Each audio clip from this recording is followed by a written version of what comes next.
I'd like to welcome you all to the 2022 Martin Luther King Jr. Day celebration. My name is Stacy Borbor-Peterson, and I have the great privilege of serving as the Director of Student Diversity and Inclusion. I welcome you all today and thank you for your presence on this Martin Luther King Jr. Day of Service. I'd like to begin today's program with a reading of the University of North Dakota's Land Acknowledgement Statement. I'm going to drop this a little bit. Today, the University of North Dakota rests on the ancestral lands of the Pembina and Red Lake bands of Ojibwe and the Dakota Oyate, presently existing as composite parts of the Red Lake, Turtle Mountain, White Earth bands, and the Dakota tribes of Minnesota and North Dakota. We acknowledge the people who resided here for generations and recognize that the spirit of the Ojibwe and Oyate people permeates this land. As a university community, we will continue to build upon our relations with the First Nations of the state of North Dakota, the Mandan, Hidatsa, and Arikara Nation, Sisseton, Wahpeton, Oyate Nation, Spirit Lake Nation, the Standing Rock Sioux Tribe, and the Turtle Mountain Band of Chippewa Indians. In 2002, Richard Lisher, a professor of preaching at the Duke Divinity School, shared a sermon titled, "The Weapon of Love," a phrase Dr. King used early on in his preaching. Lisher recounted Dr. King's use of the word apage, a classical Greek word that means unconditional love, which King believed should extend to all humankind. All humankind. In Lisher's sermon, he stated that love takes shape as a tool for change, asking those who hear the message to take up the weapon of love. Dr. King spoke often of the power of love, saying, "You only need a heart full of grace, a soul generated by love. And I have decided to stick with love, for hate is too great a burden to bear." Our own leader, President Armacost, is known for saying and living the message, "Love your people." On this Martin Luther King Jr. Day of Service, I ask that folks take up the weapon of love, denounce hate, and love people.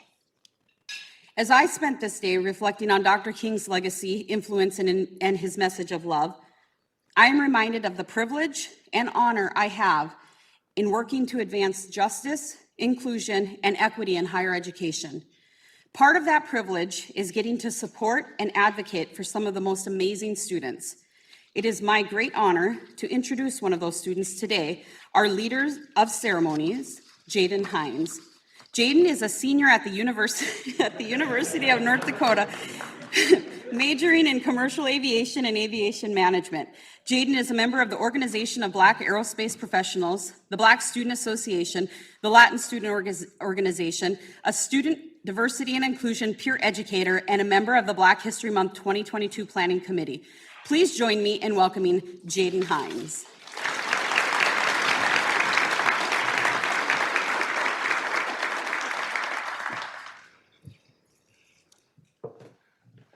Thank you for that kind introduction, Stacy. As Stacy said, my name is Jaden Hines, and this is my 4th year here at the University of North Dakota, and it is my absolute honor to serve as your leader of ceremonies for our Martin Luther King Jr. Day event. To say some words on Dr. King and what he represents to me, I would like to share some of my thoughts. Dr. Martin Luther King Jr. is a man who wasn't afraid to fight for social change even when the rest of the world violently opposed his ideals and dreams. His leadership set an example to all people on how to approach a fight when it comes to social inequity. Through the use of nonviolent means, Dr. King sought to use power of words with the expressions of dignity, respect, education, determination, and faith. As a way to fight for change, Dr. Martin Luther King has dedicated himself to the service of his community, and today we are here to celebrate some of those who have continued Dr. King's legacy by not only recognizing the need for social change, but also have dedicated themselves to the service of their own communities. Martin Luther King Jr. Day is considered to be a holiday federally recognized as a day of service. With today's speakers and events, we hope this to be an encouragement for you to look and continue Dr. King's legacy by finding your own ways to provide service for your community At this time, it is my pleasure to introduce someone who has actively been serving their community through his role here at the university. Please welcome to the stage the University of North Dakota's president, Andrew Armacost.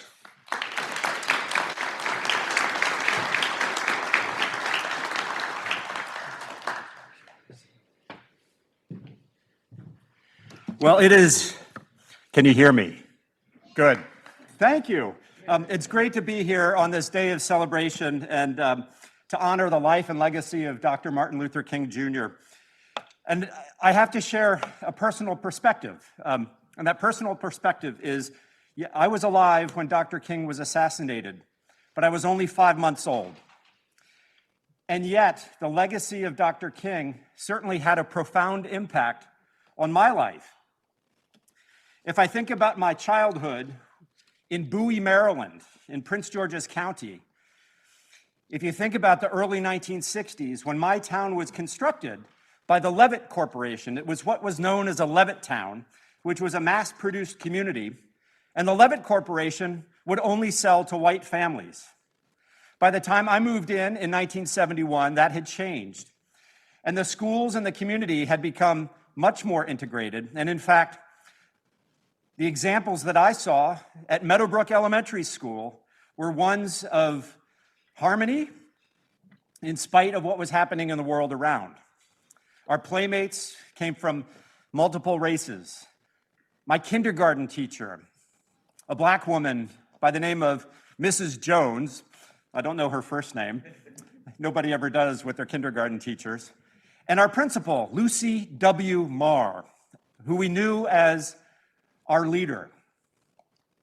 She wasn't our black woman leader, she was our leader.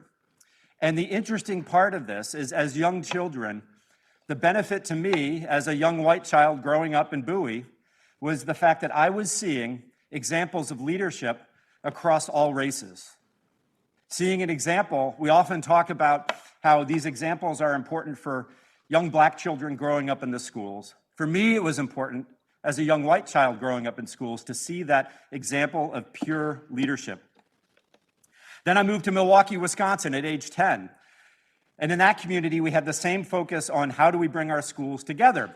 And there were a number of leaders in the city of Milwaukee. Reuben Harpole, who was known as the mayor of Milwaukee, the real mayor of Milwaukee, and Howard Fuller, who would later become the superintendent of Milwaukee Public Schools, were examples, bright examples, of leadership in our community to try to achieve that harmony, particularly in our school systems.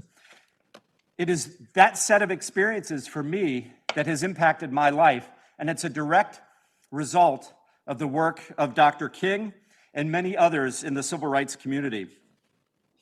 So each time this year, I think and reflect upon my life experience, but I also think of Dr. King's words. And in the famous I Have a Dream speech, there's a phrase that has always caught me, and let me share it with you.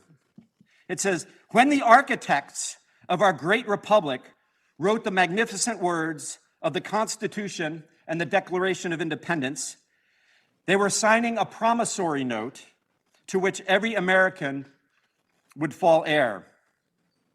This note was a promise that all men, yes, black men as well as white men, would be guaranteed the inalienable rights of life, liberty, and the pursuit of happiness." And Dr. King in that speech also went on to say that although the government had written a bad check to his people, that, quote, "we refuse to believe that the Bank of Justice is bankrupt." I'm here today to tell you that UND pledges its commitment to make sure that bank issues on this promissory note, the promise for opportunity for all, and the promise for a campus that is free from discrimination and supports each and every one of its members. I'm delighted to be here today. Let's celebrate Dr. King's rich legacy by living out the great example of love and peace with each other. Thank you.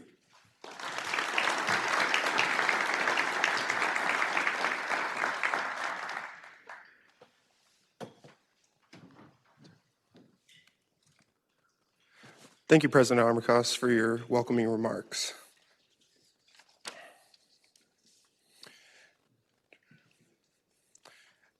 At this time, I would now like to welcome Dr. Tom Bequee Bailey, Special Assistant to the President for Diversity and Inclusion, to the stage to introduce today's keynote speaker.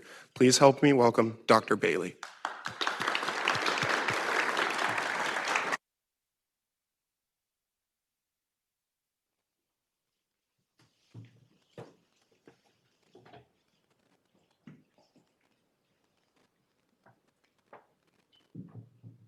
Good morning. Good morning. Good morning. All right. Well, my eyes are getting bad, so I have to wear glasses. Well, again, good morning. It is a rare experience to have the opportunity to introduce one of your parents to an attentive audience. It is even a rarer experience to have the opportunity to introduce one of your sheroes. This morning, I have the opportunity of doing both. Rosalind Roz Palace is a veteran of the civil and workers' rights movement. She has a long history of social justice activism that has spanned more than 60 decades, beginning with her work as a teenager with the Congress of Racial Equality. Mrs. Pelles is currently the Vice President of Repairs of the Breach, a nonpartisan organization that seeks to build a progressive agenda and movement rooted in the moral values of justice, fairness, and the common good. She also serves as the Senior Strategic Advisor to the Poor People's Campaign, a national call for a moral revival. And this is a continuation of Dr. King's work. She is the former Executive Director of the North Carolina NAACP. While serving in that role, she also served as a senior strategist and advisor to North Carolina's Moral Monday Forward Together movement. During the pivotal and historic year when Moral Mondays erupted in the state capital of Raleigh, spreading across the state and inspiring a nation. If you haven't looked up the work of the efforts of the Moral Monday, challenging the gerrymandering that took place in North Carolina, please do. And as you start thinking about the conversations that people are having in this country about what exactly is gerrymandering, we have to be aware of that. And so it was imperative that the NAACP in North Carolina stood in opposition to what was happening in an attempt to remove the right to vote for so many of the citizens of that state. And so Mrs. Pelles was directly involved in that. Prior to this work, she also served as the director of the Civil, Human, and Women's Rights Department at the National American Federation of Labor and Congress of Industrial Organizations, the AFL-CIO. She also served as the executive director of the Union Community Fund, a national labor charity created to provide funding for social and economic justice organizations. Also, she served as the executive director of the National Rainbow Coalition and special assistant to Reverend Jesse L. Jackson Sr. Mrs. Pelles also served on the board of directors for the Highlander Research and Education Center. She was the board chair and on the National Board of Interfaith Worker Justice. Rosalyn Pelles was named one of the country's outstanding African-American women labor leaders by the Institute of Policy Studies in the And Still I Rise Black Women Labor Leaders Initiative. She was also the 2019 recipient of the Forward Justice Ella Baker Award. She has been a lecturer. She has led workshops across the United States and in Canada, Tanzania, and in Uganda. She has received a Bachelor's of Arts degree in psychology from North Carolina Central University and a Juris Doctorate degree from Howard University School of Law. I'm blessed to say that she is married and has 3 sons, one of which is standing up here today, if you didn't gather that. But I ask that you all please join me in warmly welcoming my mother, my shero, Rosalyn Woodward Pelles.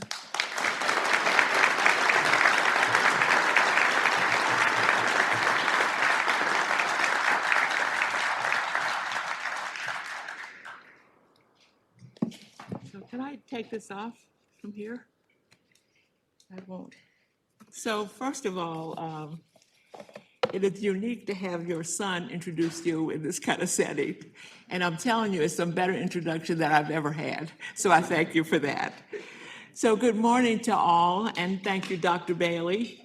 I'm honored to join everyone here at the University of North Dakota into a celebration of the Martin Luther King Day holiday.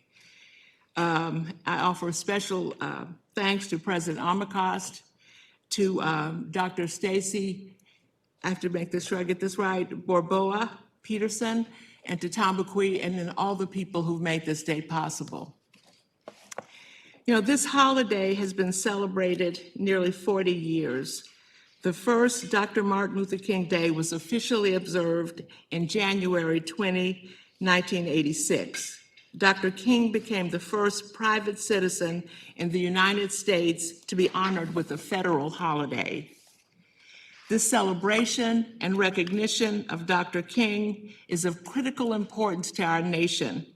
It is also of special importance to me. For our nation, having this federal holiday not only honors a great national leader and champion of civil rights, but stands as a reminder of the long struggle in this country for civil and human rights. It challenges us to be vigilant in protecting these rights, and it is a call to all of us to hold America true to her promise of equality and fair treatment for all who live here. For me, this day set aside to honor Dr. King is of particular and personal importance. Dr. King has been a major and continuous influence in my life, beginning when I was 13 years old and in the Congress of Racial Equality in Winston-Salem, North Carolina. My church, St. Stephen's Episcopal Church, was the headquarters for the civil rights movement in my hometown. This is where I was trained in Kingian nonviolence and then practiced it on picket lines and in sit-ins at segregated restaurants, movie houses, and every other place in my town. Even as a girl, Dr. King's message resonated with me.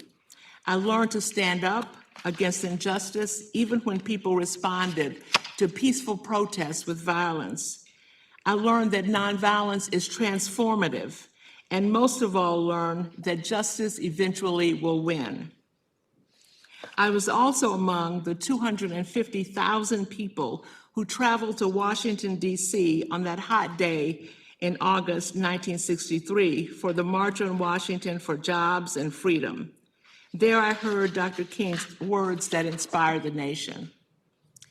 In 1964, I met Dr. King when he came to my hometown to speak and offer support for a voter registration project that we were engaged in. I was proud at that moment to tell him and all that would listen that during that campaign to register Black voters, I was part of a team that registered my own grandfather. I registered him to vote for the first time at the age of 69. 69 years old was the first time he had registered to vote in North Carolina. And while he could hardly write his name, he recognized the importance of having the right to vote. I've since worked with and learned from many of those who have been in Dr. King's inner circle in the early days: Ann Braden, Jack Odell, Reverend Billy Cowles, James Orange, and Reverend Jesse Jackson.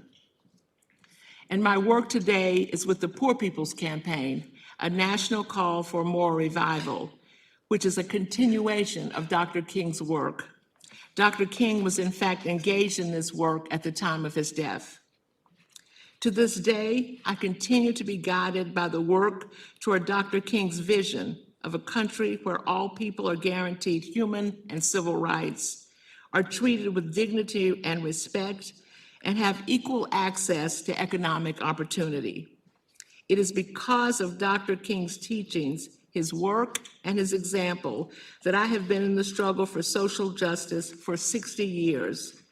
This holiday is of special importance to me. Now, this morning, we gather as a community to celebrate and honor Dr. Martin Luther King Jr. I believe we should first take a few minutes to remember who Dr. King actually was. As the years have passed, there have been efforts to rewrite history and to sanitize his image. We have been bombarded with images in fast food commercials, on the internet, and even in department store ads for Dr. King Day sales. We've often found that these images and messages have been distorted and minimize his historic significance. He is mostly remembered for his "I Have a Dream" speech. It is in this image of him speaking at the March on Washington where we most often find him locked in history. We find him locked in time there. And we know that even in that recollection, there's a distortion. That is because the words that are most often repeated from that speech are not what Dr. King himself considered to be the main message he wanted to send to America that day. We often hear about his dream that all of us would sit down together at a table of brotherhood, his dream that his 4 little children would not be judged by the color of their skin, but by the content of their character, and his dream that we would be able to transform the discords of our nation into a beautiful symphony of brotherhood. These were great and inspiring words. They were words we aspire to. However, these words were only added that day. They were only added that day to his prepared text. And it happened when gospel singer Mahalia Jackson, in the middle of his speech, called out to him and said, "Tell them about the dream, Martin." She had heard this in an earlier speech. At that time, he put aside his prepared remarks and added the dream section. His speech, his original speech, was called "Normalcy Never Again." It was called that because his speech was meant to be a call to action that day. It was a call to action in the wake of attacks on democracy and the unfulfilled promises of equality and basic human rights to Black Americans. In that speech, King described the promises made by America as a promissory note on which America had defaulted. King said that day, "America has given the Negro people a bad check, but we've come to cash that check," he said, by marching in Washington. Marchers were told that the time to act was upon them. He said, "We refuse to believe that the Bank of Justice is bankrupt." He instructed marchers to return home and to continue acting, continue making a difference. Dr. King told all those present and the nation that day, "We have also come to this hollowed spot to remind America of the fierce urgency of now. There is no time to engage in the luxury of cooling off or taking the tranquilizing drug of gradualism. Now is the time to make real the promises of democracy." These were not the words of one who only dreams. This is but one example of the distortion of King's words and deeds. There are many others. For some people, it's easier to remember and to celebrate and honor Dr. King, the dreamer. Dr. King cannot be remembered as a dreamer or a great orator. He cannot be frozen in time. So who was Dr. Martin Luther King Jr.? He was a visionary, a preacher, a Nobel Peace Prize winner, a philosopher, a revolutionary, a good troublemaker, a champion of nonviolent direct action, and a truth teller. Yeah, he was all those things that we sometimes don't hear about. Reverend King joined hands with Rosa Parks to lead the Montgomery Bus Boycott. In 1955, when King was chosen to be the spokesperson for the bus boycott, he was an unknown, hardly known any place in the country. Out of that experience, he later founded the Southern Christian Leadership Conference, SCLC, and took on issues of discrimination in transportation and voting rights. In cities all over the South and the country, Dr. King stood against unjust laws in the Jim Crow era. He led the marches across the Edmund Pettus Bridge from Selma to Montgomery that led to the passage of the Voting Rights Act of 1965. He stood with and supported the work of SNCC, the Student Nonviolent Coordinating Committee. He brought a moral underpinning to movements for civil and human rights. Dr. King spoke out against unjust wars, especially the war in Vietnam. He was a 1964 recipient of the Nobel Peace Prize for his leadership of the civil rights movement and commitment to achieving racial justice. At that time, at 35, he was the youngest to receive that prestigious award and the only second African American. He later defended workers' rights, his last act before his assassination. That was in support of sanitation workers in Memphis, Tennessee. King reminded us then that all labor that uplifts humanity has dignity. He also spoke to the nation about the nature of our economic system that worked for a few and left many behind. He was a champion and advocate for the poor. He brought together people of all races to struggle against systemic racism, poverty, and militarism. Dr. King was more than a dreamer. We cannot freeze his memory in that speech in '63. Reclaiming Dr. King, the man, his words, and his work is critical. This is the Dr. King we have to remember today. Now today, not only are we called here to celebrate Dr. King, we are also asked to ponder the question, where do we go from here? The question in and of itself presumes that we are at a crossroads and that we have to decide where we want our country to go, where we want our community to go. It comes as no surprise that Dr. King himself also grappled with the same question. In his last book, Where Do We Go From Here? Chaos or Community, and in a speech at the 11th Annual Southern Christian Leadership Conference Convention in Atlanta, where he and other civil rights leaders from across the nation came together to look at the progress made. Both these things happened in '67. And in those places, he raised this question. In the SCLC meeting, where they had the arduous task of trying to figure out their road ahead, Dr. King advised, now, in order to answer the question, where do we go from here, we must first honestly recognize where we are now. Dr. King spoke often about the critical importance of knowing the truth and telling the truth in pursuit of justice. In his book, Where Do We Go From Here, he writes, it is time for all of us to tell each other the truth. He who lives with untruth lives in spiritual slavery. Freedom is still the bonus we receive for knowing the truth. He continued, you shall know the truth and the truth shall make you free. With this as a touchstone, in that SCLC conference, Dr. King discussed the state of the movement after a decade of work in civil rights. He outlined the victories and the challenges of the justice movement then. He also looked at the work of the SCLC, where they dissected that work, both looking at victories and challenges. But he also went further on that day. He also acknowledged that for Black folks in America at that time, that was not enough. He recited the problems that still existed for Black people. Half of all Black people at that time lived in substandard housing. The rate of infant mortality among Black folks was double that of whites. Of employed Black people, 75% held menial jobs. For the majority of Black people then, they lived in poverty, and poverty was rampant. For Black children, less money was spent on their education, creating a gap in learning for those children.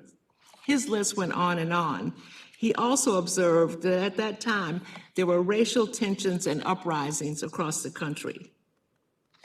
It was this understanding that made it possible for SCLC to undertake the task of figuring out the road forward for the organization and their work inside the movement. Today, as we celebrate Dr. King's birthday, this country again is at a crossroads. we are again forced to ask the same question: where do we go from here? And Dr. King's 1967 admonition must be our guide today. In order to ask that question, where do we go from here, we must first honestly recognize where we are right now. The times in which we live today are in many ways similar to 1967. Today, yes, we've seen progress, and there has been reaction and backlash to that progress. We have also seen retrenchment. Today, we see political and social polarization at an unprecedented level. Communities of people in the richest country in the world are unable to afford the basic necessities of life. Millions of folks who do not make a living wage, while the majority of wealth is held in the hands of a few families in this country. Here, there are 140 million poor and low-income people of all races. Systemic racism in the workplace, in schools, in housing, almost everywhere is at a staggering high. There is a national reckoning over white supremacy and racist violence. The number and names of those who suffer unnecessary deaths at the hand of racists is hard to keep up with because there are so many. We are in the middle of a pandemic where over 800,000 people have died. The casualties are mostly people of color and poor folks. Those who suffered because of poor health and poor health care before the pandemic, or those who were made sick because they were essential workers who became expendable because they were not protected. And now our most fundamental rights are under attack: the right to vote. The right to vote has been threatened in at least 19 states through new voter suppression laws.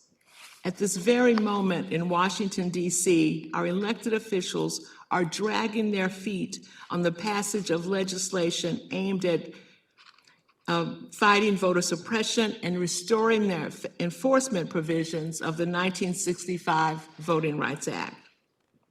In fact, today in Washington, the son of Martin Luther King Jr. is remembering his father by leading a national voting rights march. He says this is the best way to celebrate his father. So what you've heard is a snapshot of the chaos in this country, what we see today. So where do we go from here? It is my hope on this day our answer to this question can be found and is rooted in our deepest moral and constitutional values.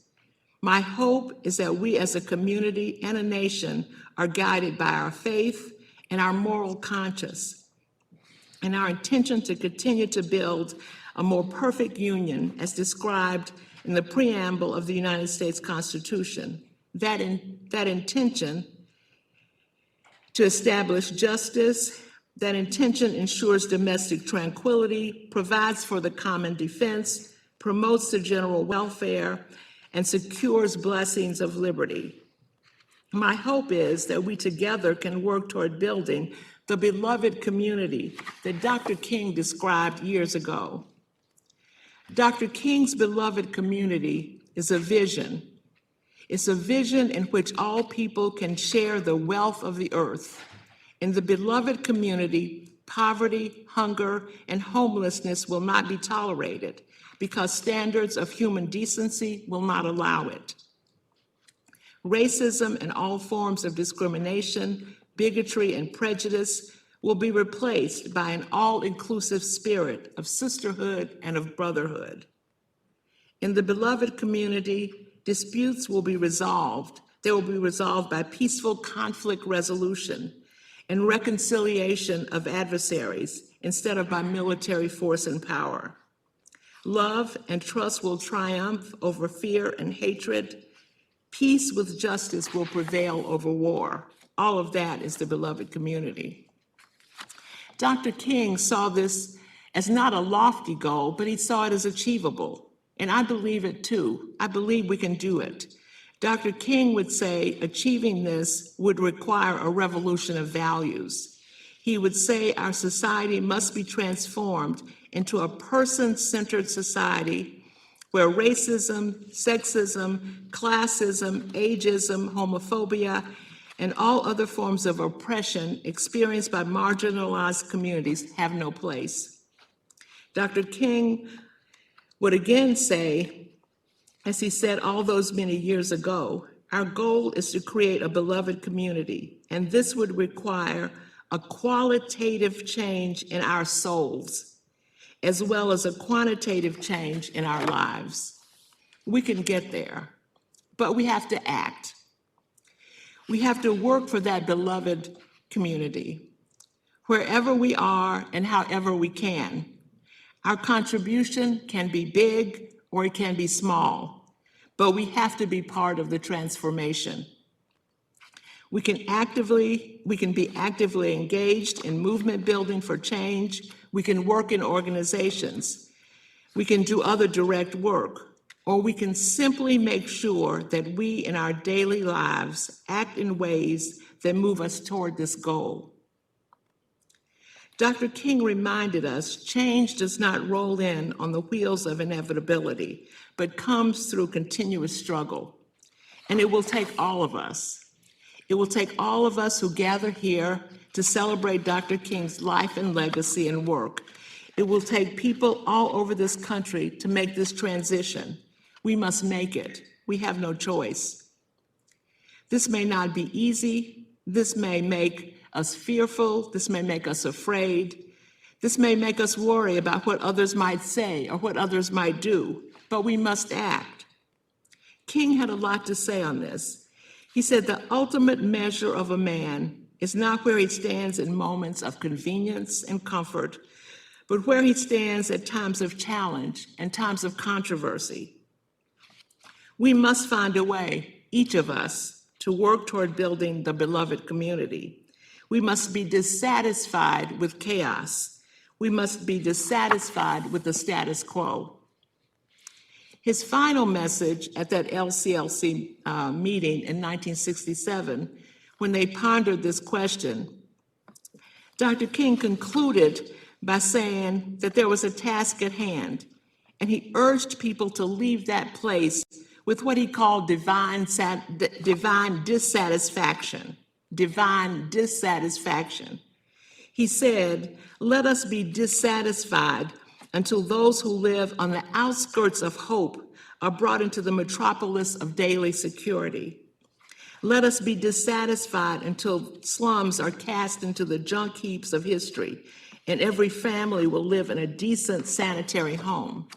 Let us be dissatisfied until men and women, however Black they may be, will be judged on the basis of the content of their character and not on the basis of the color of their skin. Let us be dissatisfied. Let us be dissatisfied until every state capital will be housed by a governor who will do justly, who will love mercy, and who will walk humbly with his God. Let us be dissatisfied until from every city hall, justice will roll down like waters and righteousness like a mighty stream. Let us be dissatisfied, and men will recognize that out of one blood, God made all men to dwell upon the face of this earth. And so the best way, the very best way that we can honor Dr. King today and as we move forward is to choose community over chaos, to find the courage, the will, and the divine dissatisfaction to act in service of building the beloved community. Thank you.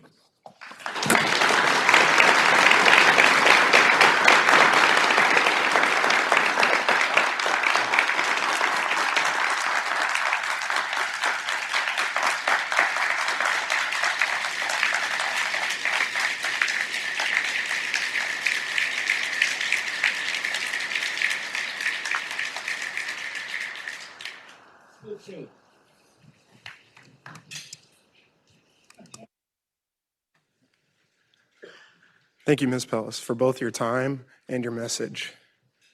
At this time, I would like to invite Stacy back onto the stage as we prepare to recognize our Martin Luther King Jr. Social Justice Award recipients.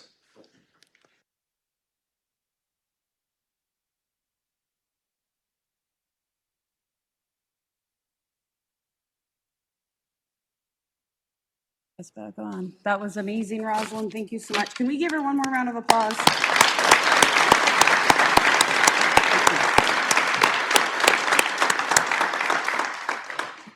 I'm going to ask that President Armacost joins us for the presentation of the Martin Luther King Social Justice Awards. President Armacost, if you want to just head over. Yep, thank you.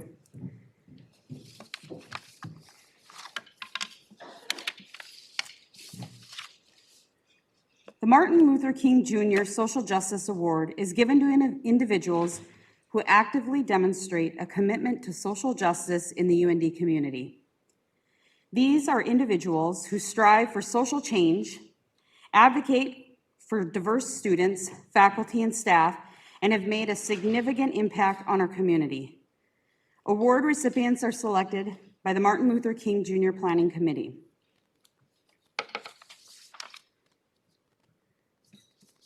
Jordan Apiente Japong.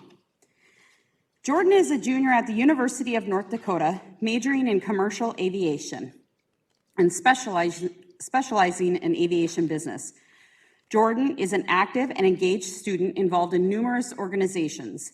He's a member of the Experimental Aircraft Association, the National Gay Pilots Association, and serves as a student government, student senator, and board member for the Student Aerospace Advisory Council.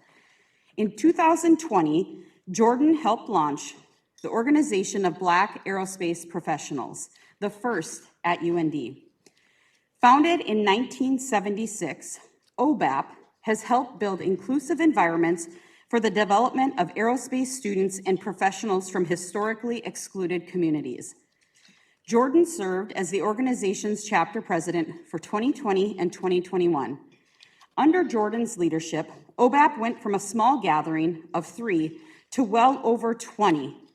In 2019, Jordan was honored by his hometown of Mount Vernon, New York, for his advocacy of local and global affairs, his service to minoritized communities, and for his ongoing academic success. Prior to the pandemic, Jordan had spent 4 years volunteering with Habitat for Humanity. Jordan has goals to one day become a commercial airline pilot. If you were to visit Jordan's LinkedIn account, you would see that in addition to this goal, Jordan is committed to arts and culture, civil rights and social action, disaster and humanitarian relief, and human rights. Please join me in recognizing Jordan Japong, a recipient of the 2022 Martin Luther King Jr. Social Justice Award.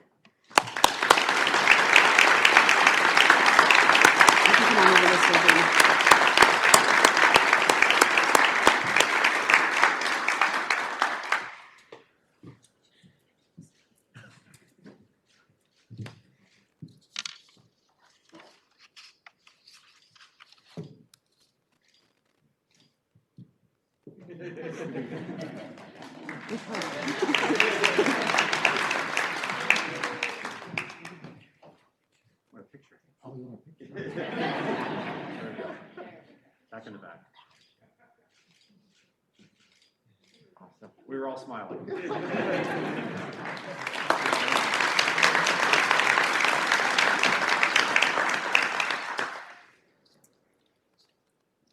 Scott Carell. Scott Carell is the registrar for the University of North Dakota. In his role, Scott has made a significant impact for the LGBTQ+ students at UND and in the North Dakota University system by creating inclusive systematic structures that reduce many barriers and stressors for students. His work included updating Campus Connections so students can update their name and gender identity, along with adding pronouns and sexual orientation to their information. His advocacy at the system level has created structures to prevent institutional misgendering of students in campus communication, classroom rosters, advising appointments, and more. Additionally, Scott has been active in the development of a gender inclusion policy on campus to strengthen our commitment to gender diversity and creating a more just and inclusive campus where our students can thrive.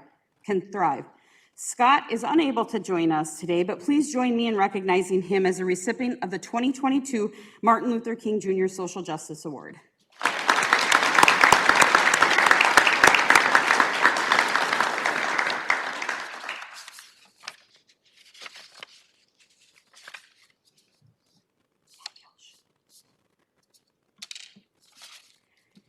Dr. Ann Kilsch is the Director of Faculty Development in the Teaching, Transformation, and Development Academy and a Professor of History at the University of North Dakota. Ann has made a determined commitment to raising awareness, educating and supporting the advancement of inclusive educational pedagogy and practice in the classroom. Through Ann's collaboration and commitment, she has worked with faculty and staff across campus to strengthen understanding and engagement around diversity, equity, and inclusion. Ann has been pivotal in bringing folks together around these efforts. Here are just a few of the programs and initiatives Ann has created, led, co-led, and or collaborated on that focus on diversity, equity, and inclusion. Ann is an integral part of the Alice Clark Clinical Mentoring Program's edition of Diversity, Equity, and Inclusion at UND. She worked closely with campus-wide book reads focused on minoritized identities and historically excluded populations. The Writers' Conference book groups covering topics of race, class, gender, and body image identity. The Women's Leadership Conference Conversations That Inspire, and the 2021 Fall Innovative Learning Symposium, Inclusion Across Campus. Numerous TADA sessions, that's the Teaching, Transformation, and Development Academy for folks, and series focused on why and how to make teaching more inclusive. This is just a small sampling of the work Ann has done and continues doing. She was recently named a co-chair for Goal 5 of the university's strategic plan, focused on fostering a welcoming, safe, and inclusive campus climate. Please join me in recognizing Dr. Ann Kelsh, a recipient of the 2022 Martin Luther King Jr. Social Justice Award.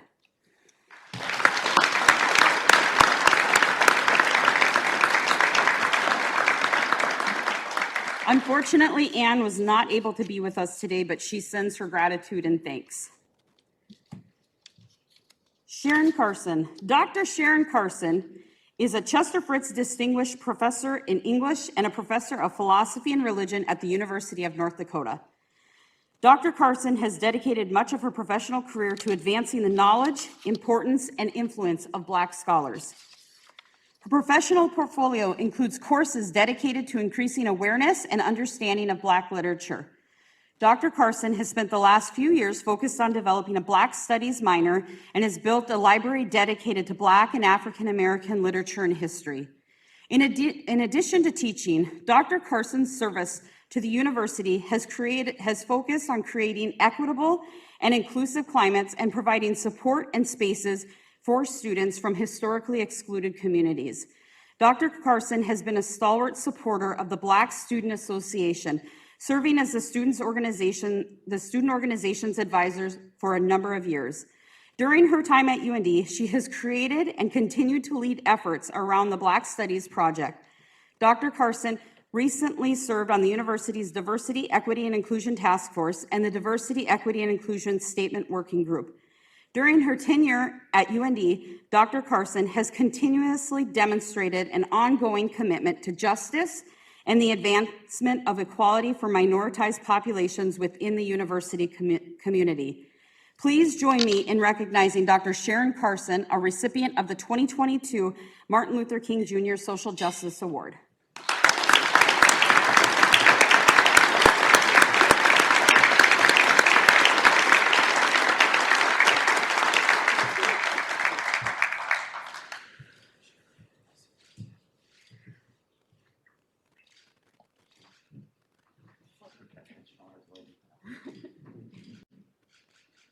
And we are all funny.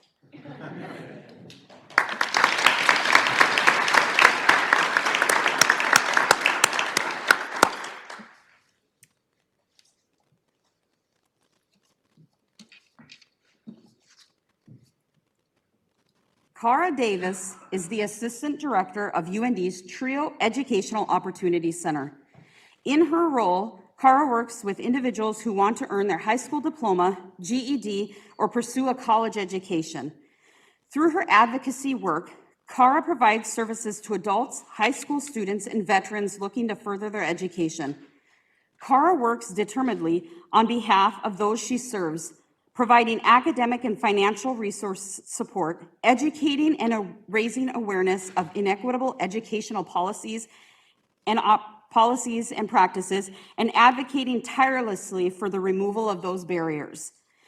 Cara is an active and involved member of Aspire, an organization focused on increasing the educational and success opportunities for low-income and first-generation college students through advocacy, professional development, and legislative awareness. Cara's impact on the individual can be seen through the way she advocates for students behind the scenes, navigating confusing and sometimes difficult systems and processes, such as FAFSA, alternative aid options, admissions, and more. Cara continues to make a significant impact in the lives of each individual student she works with. Please join me in recognizing Cara Davis, a recipient of the 2022 Martin Luther King Jr. Social Justice Award.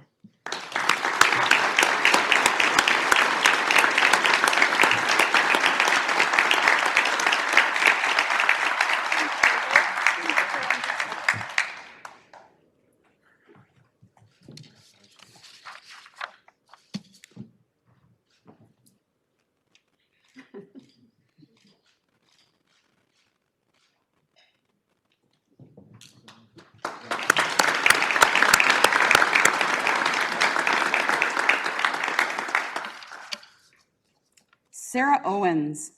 Sarah Owens is a senior at UND majoring in airport management with a minor in sustainability studies. As an actively engaged student organization member and leader, Sarah is literally working to make the world a better place.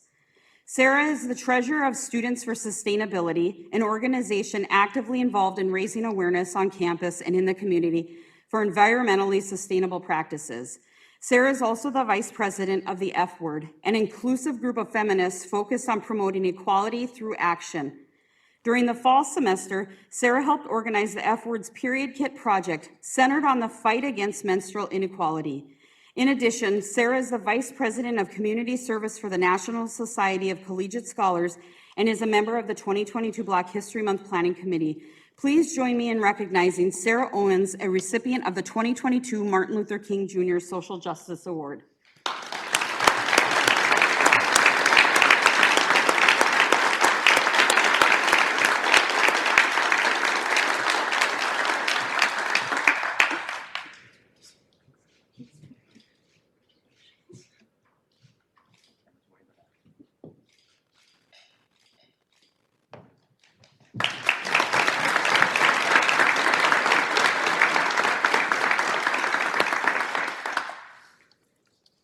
Our final award winner is Mrs. Rosalind Roz Palace. Roz began engaging in freedom and justice activism in the 1960s as a 13-year-old.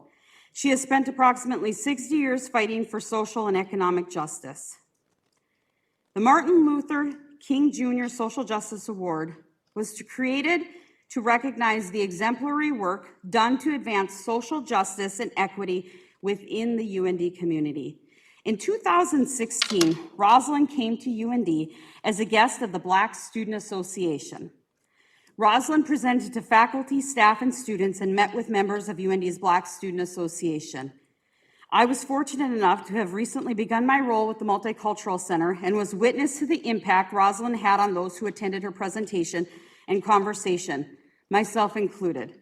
Rosalyn spoke about the role we all have in the fight for justice and how each of our roles looks different, but that each is necessary and important. She energized and inspired many during her visit. Almost 6 years later, and those same students, faculty, and staff who focused on Rosalyn's message of advocacy and activism have joined or re-engaged in the fight for social justice, equity, and the inclusion and advancement of historically excluded communities. Please help me in recognizing Mrs. Rosalyn Pelles, a recipient of the 2022 Martin Luther King Jr. Social Justice Award.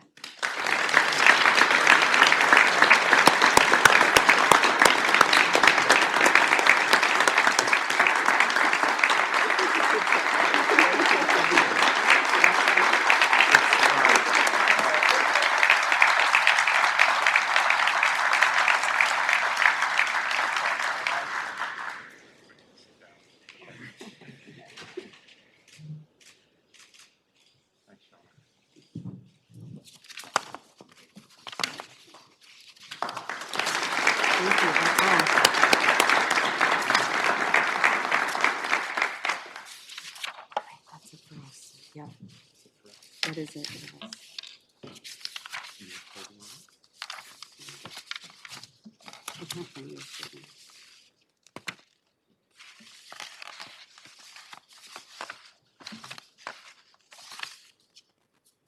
Too many sheets of paper up here. Before Jaden sends us off and with his closing remarks, when we're standing up here and seeing all of your faces, we can't help but notice the broad representation around the campus. The leadership team from the university, many of the vice presidents and the assistant and associate vice presidents are here. We have the police, we have students, we have faculty members, we have administrators, we have coaches. This is what this day is about. It's about coming together for the good of the university and the good of each and every one of us. Let me thank you all for being here as well, and I'll turn the podium over to Jaden. Thank you.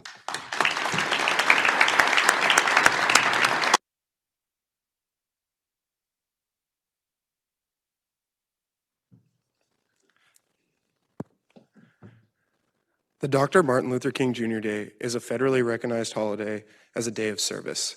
The award winners all exemplify living a life of service to others. I would encourage you to honor the legacy of Dr. Martin Luther King by engaging with your communities, advocating for change, and remember to love your people. Thank you all for joining us today, and it has been my absolute pleasure to be your leader of ceremonies today.